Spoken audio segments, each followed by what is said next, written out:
just start recording now. Is Lewis going to join us? He said he was going to on his email, but I don't know, to be honest with you. Oh, what's this? Another fundraiser. Kate at Huddle Furniture. Wow, that's good news. Well done. Yeah, no, she contacted me to say she was happy to volunteer. So I'd gone back and said thank you and what experience that she had.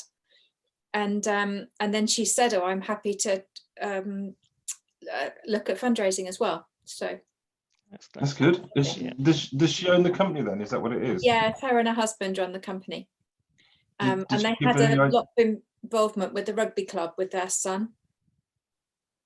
Okay, that's good. That's good. It's good. Do we know how much she might want to raise, or do you want one of us to make contact with her? Well, I thought, I don't know. I got her email address, and so. Okay. Well, is that what all we'll right? do then?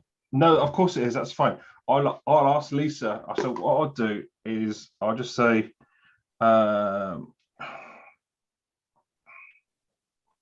It's difficult, isn't it, with pushing the fundraising when we don't really know what's happening with the course. Yeah.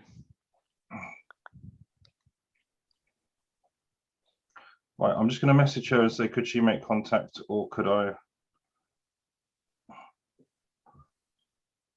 Me too. Well done for that. I'm saying to you now, thank you very much. That's great. That's appreciated. I think she'll be a great help with volunteering. She's one of those really organised ladies as well, so that and she'll want to do her share. So that's good. So shall we do this? Shall we do a quick round table, see where you're at, Sarah, in terms of volunteering? I don't know if we're going to get Lewis on or not. And Simon, you can cover off anything you want to go through. Yeah. And then what I'll do, I'll give you the lowdown of where I'm at, and then funding we can cover off when Lisa's back and do it like that. Does that sound all right? So Sarah, hit me. So I've just stayed in touch with everybody on the volunteers front. I haven't really done very much because we're so up in the air about the venue. But Adam and I have been talking. He's got the list of potential run directors. Yep. And I think I've got all of the parkrun IDs. So Adam's got those. Okay. So that's good news. Yes. Have you got my parkrun ID? No, because you were on here. I was going to ask you tonight. I'll have to message it because I don't have it. Okay. I don't have it to hand. Mine as well then, yeah. Yes, please. I've got it on my phone, but yeah, it's downstairs. I come upstairs out of the way because Julie's watching the telly. That's all. I've got mine on my log on, so let me have a quick look. Did you get the note from the messenger yesterday with somebody who was offering to volunteer, and I asked him for his ID number? Yeah, I responded to him and did the usual one about making sure you sign up and all that sort of stuff. That was great, thank you. So are you all right? Are you all right if I leave anything in the messenger that's volunteering to you, or do you want me to comment or no, flag it that's with great. No, happy to pick that up. Okay, so I think we're up to. I think I've got 21 volunteers now, and 6 run directors. And that's good. I think more volunteers will come through if when we actually started as well. Just for the simple post for the marshals or whatever. I don't think that will be a struggle. I think. No. Not initially. I think you're right. Yeah, not initially. I think Sarah, you made a good point of saying, it's kind of, we're hesitant about how much we push on either funding or volunteering until we've got the venue sorted out, and it's a tricky one, yeah. So I mean, carry on as you are. We've got to keep them warm. What I was going to do is I was going to let you know about what's going on Friday with Andrew and David Rafferton, and then I was going to post an update on the Facebook group and just say, look, this is where we're at now, so people can see. At least we're being open and transparent with people. Simon, sorry, Sarah, any more updates from you?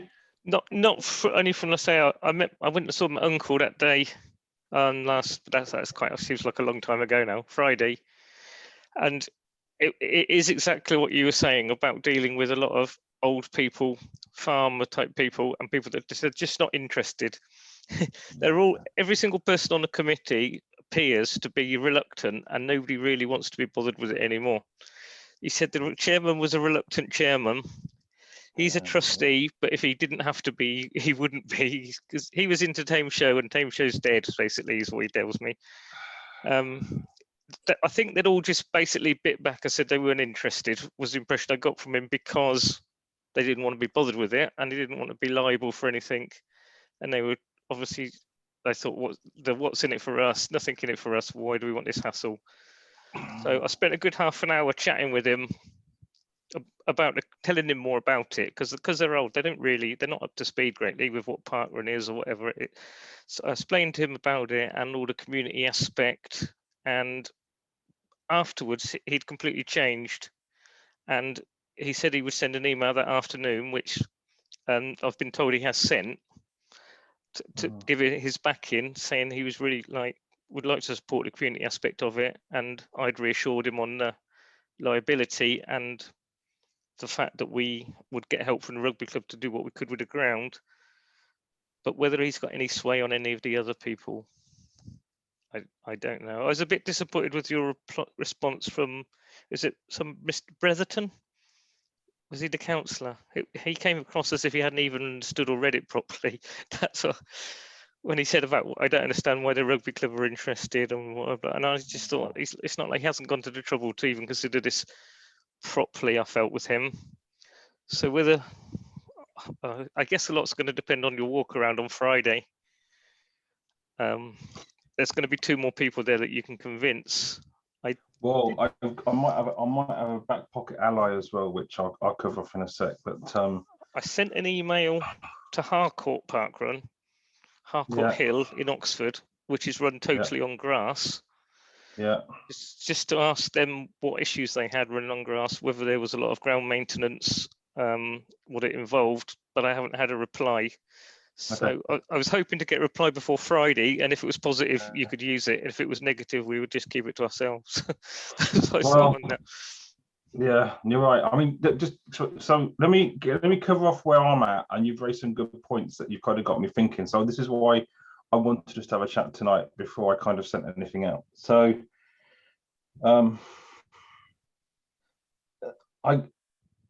I got a bit despondent over the weekend, and it's like we kind of need to get somewhere with this. So I've been trying Andrew last week, and I didn't get a response back.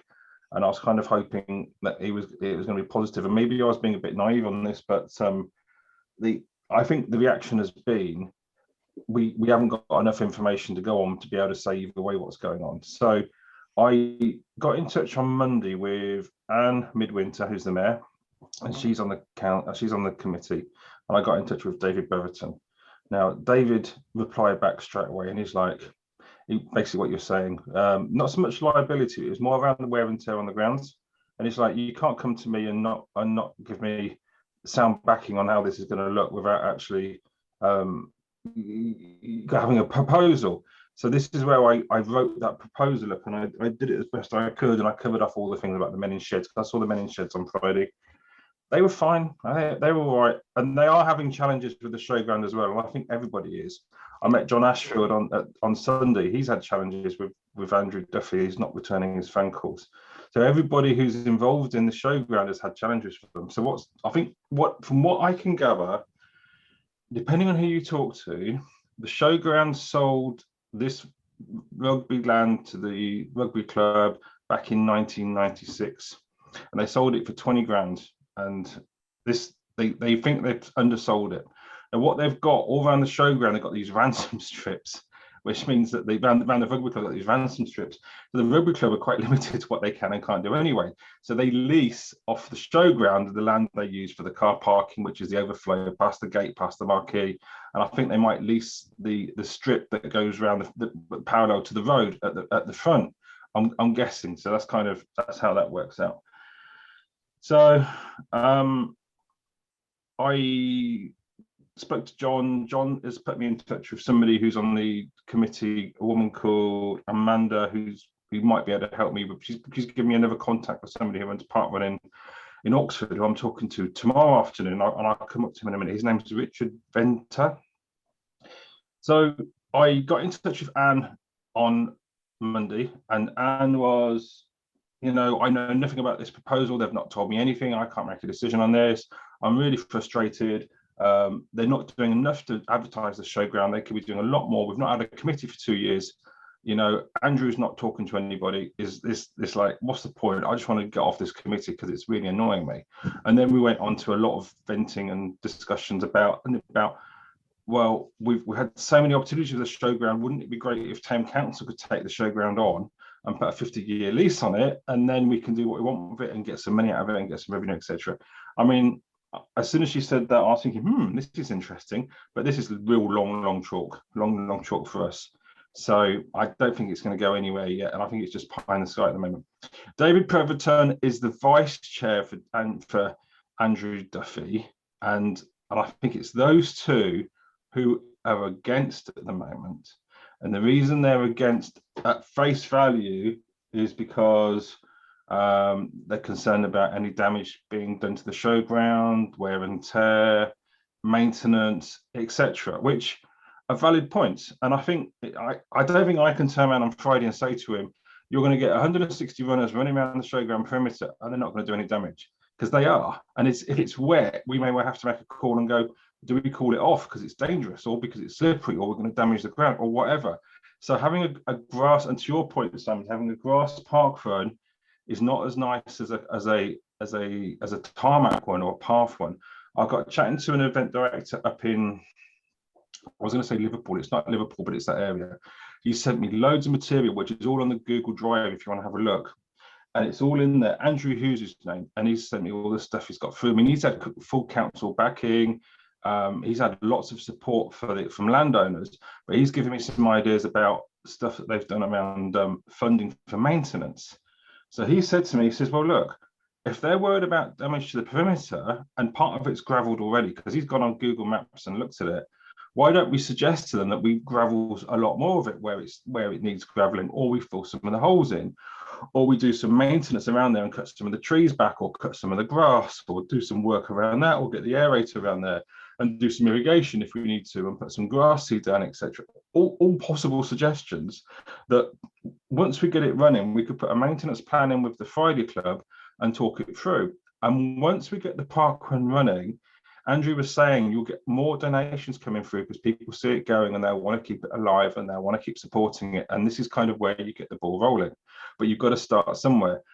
One of the things that Andrew was saying, if it's once every month, then that would be a bit easier, but once every week is hard work. And I think what scared them is I said 2 parkruns, because I said junior parkrun. So now I've like junior parkruns off the map. We're not going to talk about that at the moment. This is just one parkrun on a Saturday at 9 o'clock. It doesn't interfere with the rugby club. The ground potentially could get damaged, but it's damaged already, and it is damaged already. And there's paths there, and there's bits where it's bare. I mean, from our consideration, runners tend not to like running on grass because they get their shoes dirty. So it's going to have to be, but tring is grass, and tring is like that, and tring is people love it. So maybe it's kind of we might not get the numbers we want, or it might just like it. I don't know. So David said to me, right, let me have a chat with Andrew. We need to have a walk around the field. I'll get back to you. And I wasn't holding out for it too much. But I got an email back that day saying, can you make 2 o'clock on Friday? I'm like, yeah, sure, that's fine. So I've been emailing Reg Costa from Thame Runners. And I'm guessing, if you guys don't know him, I think Adam might know him. So Adam, if you listen to this, Reg Costa, yeah. He's been going out running. He's been drawing me little maps of where he sees all the courses going and how it works, which has been great. Yeah. Now he's done a lot of work with Sustrans, and he's on the Thame Runners Committee, and he's the treasurer, and he's pledged some funds towards it. He's all for it, and he's like, well, why can't they make this happen? Can't they see the benefits of this? So he's going to come on Friday with me, and I'm like, well, let him loose on it. Yeah. If he can give some support as well, then there's 2 of us there. It's going to be even better to have a chat. I think if we can come up with support for maintenance and look at the wear and tear, I think it's going to be a lot harder for them to say no. I think if I can put a proposal together from a funding point of view, we were talking about we could potentially collect some funds for the car park, and I don't know, charge 2 or 3 quid a car. I mean, you probably 100 cars, 200 quid, 300 quid a Saturday. It's not a lot. I think when I asked John about it, I said, would you support having a volunteer out there collecting money?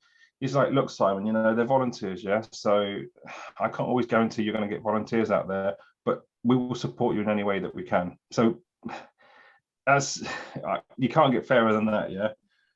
The thing is, we can't get involved in money. I mean, it has to be something that they collect. It has to be something they give to the showground, you know, or the showground pop by and pick it up or something. I don't know. You're going to be having, you're going to have people who've got, you know, the thing is with collecting money, and I'm not too keen on it, is like people are going to have no change. You're going to have people handling money. Yeah. You're going to have, what do you bag it all up? How do you have to count it? You know, who's going to pick it up? I don't know. It's like, it's a long chalk. It's like the other option that Lewis was saying about is having fish and chip dinners or something at the rugby club, or maybe doing a quiz every month or something, and the money goes towards the showground and the rugby club, and get people to attend that.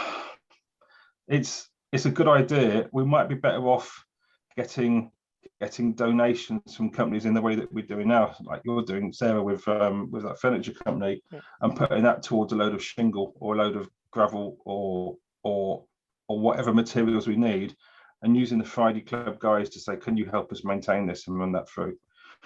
And we can go back to the council potentially and ask them for some money as well, not Thame Council, but some of the South Oxfordshire as well. And we can raise money for maintenance. There's no issues with that. We can raise money for maintenance as we need to. So if we need to do any kind of one-off jobs, that's fine. We can't raise money for rent or for a regular fund that we give to the showground, for example. We can't say we guarantee you we're going to give you 300 quid a month or something, because if any of their sponsors dry up or any of our donations dry up, then we're high and dry. Yeah. So that's kind of, I get that. But other part runs, I do it through like a donation process as well. So, and it's like, I suppose it's like an appeal, isn't it? So, but that's. It's a little bit chicken and egg, isn't it? You need to get, like you say, once you get started, if you made an announcement like we need £100 to do some maintenance here or there, and I'm sure you pretty soon get it. But yeah, you can't guarantee it every month or every. And no. Sorry, one more question. Does it have to be businesses, or could we do a crowdfunding? The crowdfunding is frowned upon. It would probably be potentially one of the easiest ways of raising funding quickly, because people would want to donate to it. Yeah. But the way that parkrun see it is, individuals should not be contributing financially to a parkrun. Businesses, fine, yeah, but not individuals. And that that was one of the stipulations they got, is when we started looking at donations, is you can't manage crowdfunds like that. Okay. So it's a good idea. I mean, so if we. And you're going to laugh at what I'm about to say, yeah. So I'm like, why don't we take the showground out of the equation? So one option that I've been looking at this week is how many laps would we need to do the rugby ground to do a 5K? And I think I got to about 5, and then I just started crying, because I'm like, we can't do 5 laps of the rugby ground. It would just be horrendous. The other one that Reg came up with, I thought was a good idea, and I've just been looking at it tonight, is if you look at if you turn into the rugby club, instead of turning into the rugby club, you go straight along where the allotments are, so parallel to Kingsley Road, and you go along there. That road is really potholed, and that's the road originally that Reg Costa and Dave Hartwell, who were both Thame runners, was thinking that we were going to do for the park run course, and do it along there, and that goes all the way down to it goes parallel to the showground. Where you got your first copse on the right, where it kind of goes in there, the road goes outside of the showground down there. You've got a path that goes straight on that I think goes towards Haddenham, and you've got a path that goes left. Yeah, so it goes left through the woods. You've got a big tree trunk there, but we could do something with that. And then the path goes round into the showground land, and then you have to go around the showground perimeter, and then you can go out again where the sheep are and the other showground extension. It's a public footpath. Go down the bottom there, and then you've got a big path. And if you go left, it takes you around where the sewage work is. Yeah. Now, I measured it. Well, that's it could be a nice run.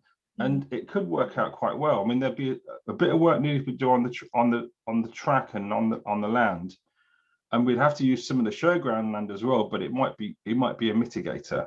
It's still a lot of grass and soil, so it might be horrible when it's wet or muddy, but it's a possible. Now, the bits that put me off this is I measured it and it came up to about just under 5k. Then you probably got to do a bit of a loop in the rugby ground, but it worked out okay-ish. Now, the bit that I think this is not going to be plausible is when you come out and you come onto the main road, the only way you've got of getting back to the rugby ground is either running on the road or crossing the road, and there's a short bit of grass along the front, and there's a strip of grass that you can go all the way up around the bypass back up to the rugby club. And I wouldn't recommend that. It's too dangerous. No, you'd have to cross it twice, wouldn't you? You're crossing a road. You can't do road closures. All it takes is somebody to step out into the road because somebody else is in front of them, or they slip, etc., fall into the road. And the cars are not 40 miles an hour along there. I've just been out there on my bike, and they are speeding. I mean, I can't estimate how fast they're going, but they're going faster than 40. And I'm like, it's just too dangerous. So what I was thinking is, could we potentially loop back again and come back in through the back way? But then you've got narrow points, you've got bottlenecks, and you're going to get friction. The Thame to Hadnam loop is, I walk a lot with the dog, and you can go through multiple points of where you leave Hadnam and get to Thame, and I think it is all a footpath around the field. So there might be an option because it joins up with the the castle. And is that what's it called? I can't remember what you named. It's got a path name to it, hasn't it? Yeah. So it joins up with where they're. I can't think of it. Further around on the other side of Thame as well. But there might be a way of going out on some of that, looping around, and as you say, coming back along the path. Because there's loads of footpaths along there, and they're really good in good nick as well for a footpath. Yeah. So the thing is, this is me guessing now, and I was hoping to talk to Lewis about this tonight. I'm guessing a footpath is a public right of way, so you can walk it, and that's fine. If you're putting 160 runners down it, I'm guessing you'll probably need some sort of landowner permission to do that, even as a courtesy. And I'm thinking, how would you find out who owns all that land? I found a guy on Tuesday night. I was doing a recce, and I got chatting to him, and I said, "All right, mate." He says, "Yeah, you're right." And they kind of see you, and they probably think you're like nicking lead or something. I'm like, I'm looking at a parkrun location around here, and I know Andrew Duffy, and I'm working with him. So I kind of did a bit of name dropping to make sure he didn't think I was trying to try and nick his wheels or something. Then he says, "Oh, I can't really talk at the moment." I said, "Oh, sorry, mate, you all right?" He says, yeah, my dad died the other day and I can't really talk. I'm like, "Oh, God." God, okay. I said, "I'll let you go. I won't talk to you about anything about running and that. I'm sure you're not in the right frame of mind." So that was a bit of a no-go, but he owns one of the farms, I think, that is down that road. There are parkruns on footpaths, aren't there? I've run at Marlow before. And Marlow starts in by the cricket pitch. I don't know if you know Marlow. Then it just ran up the river, down the footpath along the side of the river, the public footpath, for about 2.5k, and then did a U-turn and came back. Yeah, so you were literally running the same path in both directions. What about people on the footpath though? Because we would have to stop the public going on it, wouldn't we? That's the. No, I don't think you can. They've got the same right of way as you. Yeah. And part of the speech at the start is about even in the parks, like in the Oxford one at Cutslow Park, you've got ordinary park users, and as they say, you have to give way. Right. Okay. So, yeah. But because it's 9 o'clock on a Saturday, it's normally quite quiet of not ordinary. Except when all the dog walkers walk all their dogs at that time, yeah. They'll soon learn to avoid it. Where that comes up, where you're saying it hits the trees, that land is owned by the people in the Big Kingsley estate. That side. Do you know them? No, but I'm sure I could find people who do. Would you? Could you put some feelers out? Yeah. If we could, because put it like this: if they've got a load of land around there, and we could use a little strip to get to that land and do a loop and come back again, that might be a way. Because what I'm trying to fit in my head the rugby club is a great opportunity. We've got refreshments, we've got goodwill, we've got parking, which potentially we could get revenue from if we need to for any funding.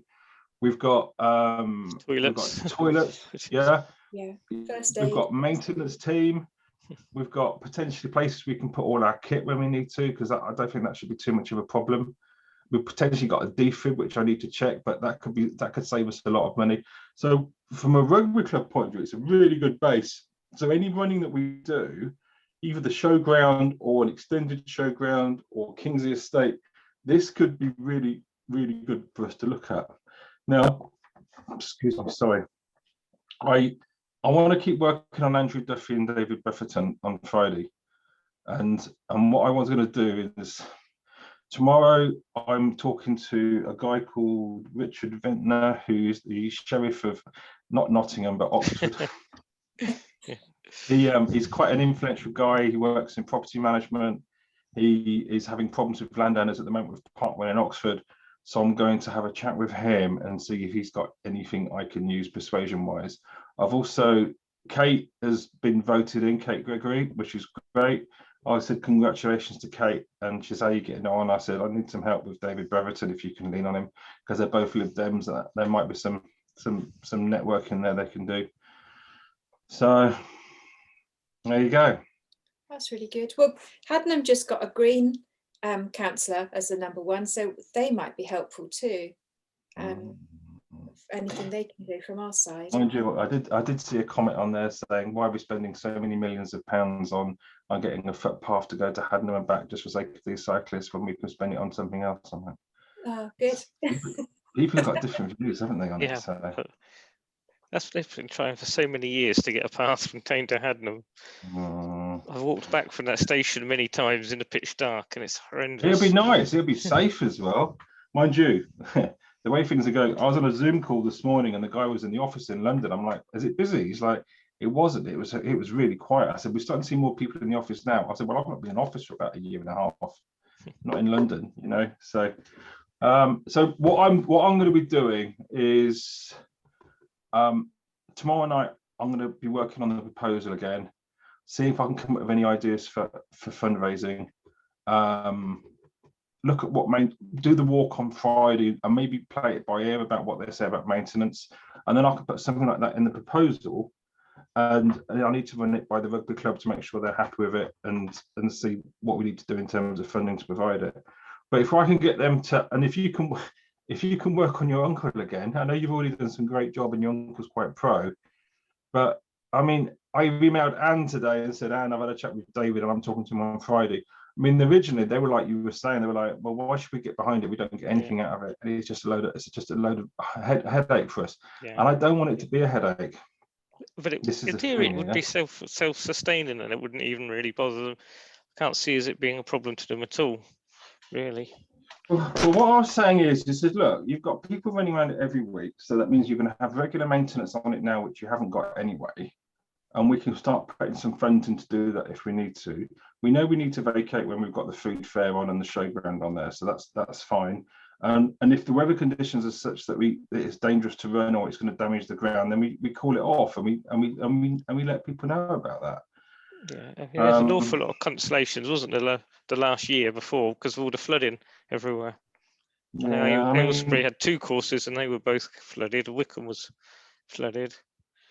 So it's not unusual. Even the alternative route was flooded. That's kind of like, that's unheard of normally. Yeah. I mean, we were getting ready to run direct on Saturday, and it's like, well, there's nothing happening. It's too much water. Yeah, I did it a couple of times. Got very wet feet a couple of times. Yeah, it's not good. So I think my parting words to you is, let's not despair. Yeah, I mean, there's people before us who've tried this and they've given up before we've even got as far as we've got now. The fact that we've got people that are listening to us and talking to us, and we've got donations and we've got people supporting us is a good thing. I agree with what you're saying about not putting peer pressure on Facebook yet. I think what we'll do is, once I find out on Friday and see where it goes, I'll just say, people, this is what's happening. So this is where we're at. And I think Friday's crucial to that. see how you get on Friday. And I mean, like some of these people are councillors. They're not going to want the bad publicity. They're not going to favour the bad publicity. But we don't want to go down that route. I wouldn't have thought straight away. We want to approach it in every way to appease them first before. I suppose. I mean, the thing is, I'm guessing Anne's elected as a mayor, but she's an independent, so she is not affiliated to any party. David is a Lib Dem, so he's affiliated to them. But I think what they're doing is they're keeping their councillor work and the Thame Agriculture Association work separate, but they're declaring it. So I suppose when I talk to him, I'm not talking to him as a councillor. I'm talking to him as a chair or vice chair on the committee. So I can't call to his greater nature as a councillor when I'm not talking to him as a. So it's a tricky one, yeah. I mean, it's up to him, I suppose, if he wants to make that connection, you know. Yeah. So, well, we've still got a chance. Then we need to keep them on side as much as possible. I feel. Yeah. Well, I agree. I think. If you guys do think of any kind of, like, you know, when you wake up in the early hours in the morning, you go, haha, I've got that inspiration. If you can think of anything that we can use as not as leverage, but as in persuasion, then that would be helpful, I think. It's hardly used, is it, that showground? It just sits there. It's like a white elephant, isn't it? That's why I can understand they don't want the hassle, but I don't quite understand the overprotectiveness of it, because it's depending on who you talk to. The idea is that land gets sold for developers at some point, and they'll make a tiny little sum of money out of it. But I think the council are opposed to development on that land. However, and I might be mistaken, but I think a lot of the planning permission is being taken out of local council control, so they've got less say. I mean, as a parish councillor, we had less say. We had powers to say what we could oppose for planning and what we couldn't. And then you got to a point where the only thing we could oppose is if it was against any covenant on the area, which is part of the Enniscock Trust. So if somebody was doing an extension that wasn't in keeping with the street scene, we could oppose it on that basis. They could still go ahead and do the building. But if they sold their house and it was out of covenant, and the solicitor would say, well, you didn't get approval for this, then you need to indemnify yourself lots of money in case you get told to take it down. But legally, there's not a lot we can do. So what I'm saying is it will be that we might be short-lived anyway if we do get the showground. But let's kind of deal with that problem when we come to it, you know.